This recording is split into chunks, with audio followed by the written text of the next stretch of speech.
অন্যদিকে মজুদ তেল রাখা নিয়ে দুই গোষ্ঠীর মধ্যে ঝামেলা এবং সেই ঝামেলা থেকে শিলিগুড়িতে বেআইনি তেলের গুদামে আগুন লাগিয়ে দেওয়ার অভিযোগ উঠছে।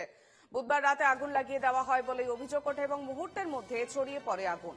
খবর পেয়ে দমকলের 3টি ইঞ্জিন প্রায় ঘন্টা তিনেকের চেষ্টায় আগুন আয়ত্তে আনে। তবে পুলিশের নজর এড়িয়ে কিভাবে এত পরিমাণ বেআইনি তেল মজুত করে রাখা হচ্ছিল, কারাই চক্রের সঙ্গে জড়িত, সেই বিষয়ে উঠছে প্রশ্ন।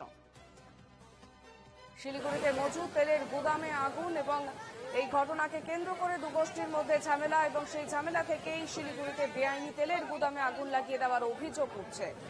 বুধবার রাতে এই ঘটনা ঘটে বলে অভিযোগ এবং মুহূর্তের মধ্যে ছড়িয়ে পড়ে আগুন। খবর পেয়ে দমকলের 3টি ইঞ্জিন প্রায় ঘন্টা তিনেকের চেষ্টায় আগুন আয়ত্তে আনে। টেলিফোন লাইনে রয়েছেন আমাদের প্রতিনিধি অংশুমান চক্রবর্তী। অংশুমান, কোথা থেকে এত বেআইনি তেল মজুত করে রাখা হচ্ছিল, কাদের বিরুদ্ধে অভিযোগ উঠছে? শিলিগুড়ির নিউ জলপাইগুড়ি রেল স্টেশনের ঠিক উল্টো দিকের যেখানে আইওসির ডিপোটা রয়েছে, সেখানে কিন্তু বহুদিন থেকে বেআইনি ভাবে তেল মজুত করে রাখা হয় এবং সমস্তটাই বেআইনি ভাবে বিক্রি করা হয়। কিন্তু বারবার করে পুলিশ বা প্রশাসনকে বলা সত্ত্বেও এর কিন্তু সুরাহা মেলেনি।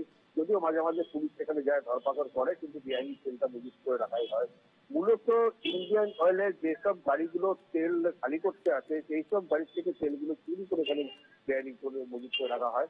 এবং গতকালকে রাত্রিবেলা যে ঘটনাটা ঘটেছে, যে দুপক্ষের মধ্যে এই তেল রাখা নিয়ে তেলের ভাগ থেকে নেমে এনে গন্ডগোল হয়, তারপরে মনে করা হচ্ছে হয়তো প্রতিশোধ নেওয়ার উদ্দেশ্যেই সেখানে কিন্তু আগুন ধরিয়ে দেওয়া হয়েছে।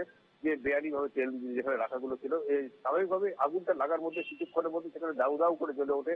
আশেপাশের এলাকাবাসী তারা আতঙ্কিত হয়ে পড়ে, যেহেতু সেটা একটা বস্তি অঞ্চল, সেখানে লোকজন কিন্তু বাড়ি ছেড়ে পালানোর জন্য হুড়োহুড়ি পড়ে যায়। তবে এই যে ঘটনাটা ঘটেছে, এই ঘটনায় কিন্তু পুলিশ এখনো কাউকে গ্রেফতার করতে পারেনি।